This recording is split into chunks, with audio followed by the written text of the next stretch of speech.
Thank you. Thanks for all your help there.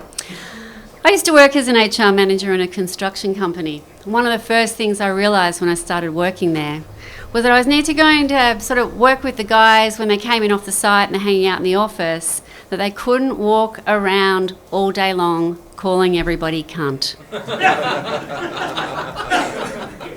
Now, I know it's a full language in itself. It's the full range of emotions for guys. It's like and fucking hate, yeah?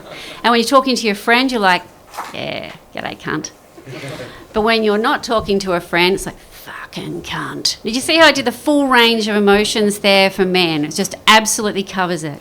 So what I used to do was try and kind of, bring in a bit of the mum, right? Because I'm, pretty much around the same age as their mum. So I thought, okay, I'll just channel what I used to do with my kids when they were teenagers. Like one night I went into my daughter's room. Well, I knocked first. She was full of hell at this stage. She had a friend, her and Maddie, they were in the room. I made them a really nice dinner and I walked on in there and knocked and said, excuse me, girls, if you don't mind. She goes, oh, fuck off, Mum.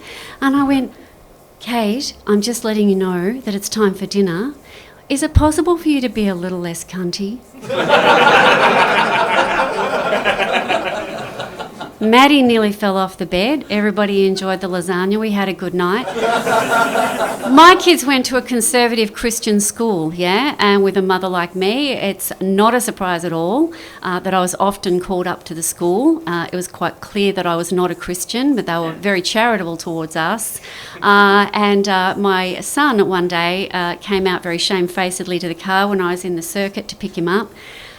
And he goes, you're going to have to park the car and come in, Mum, sorry. I said, okay, what's happened? He said, just come in, okay. He's like 7 years old, this kid, and he looked really terrified. And we went in, sat down with his teacher, and she said, something really serious has happened. I'm very concerned about your son's behaviour.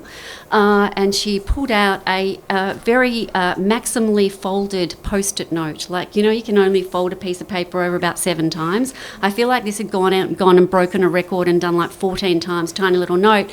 And she handed it to me. I opened it up, and on one side it said, penis. And on the other side, it said, Reuben. When we left, and after I'd, apologised profusely on the way home, I said, hun, lesson learned, right? Don't put your name on that kind of shit. Anyway, in the construction company, the guys had a bit of a different set of priorities for me. One of their priorities for me was that they wanted to clean up a whole lot of stuff. There were a lot of dead bodies. There was work-safe shit show going on, something about scaffolding not being attached to anything. And we also had a Christmas party that needed to be prepared for. Even by their standards, the previous Christmas party had been concerning. They got the bus, they're taking everybody out to a beautiful venue in Yarra Valley, like really swanky type of venue. And they had an open bar on the bus, and so by the time they got out to the venue, the report was that everybody basically poured off the bus. It was still morning and they were munted. They walked into the venue. A couple of guys used one of the potted palms as a urinal. Another guy picked up a dinner plate, promptly spewed all over it, and then placed it very delicately in the centre of the charcuterie board, where it could have been probably confused for some really highly textured hummus. I'm not sure if anybody sampled it, but it would have been still warm also. So, nobody wants that.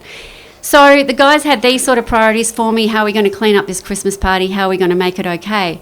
But the thing that they then told me was that there was an absolute high point of the afternoon that day, and it was that the MD emerged from the toilet. This is their pièce de résistance. He emerged from the toilet, looking pretty sweaty but happy with himself, alongside the youngest and newest employee, who I'll call Sage, because that was her name.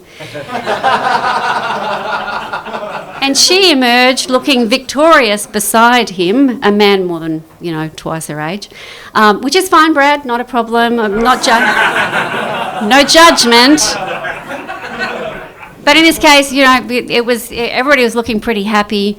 Sage comes out and she's hanging onto her pants and she's pumping in the air like Tom Cruise, and she goes, I broke my fucking zipper, and I think I've broken my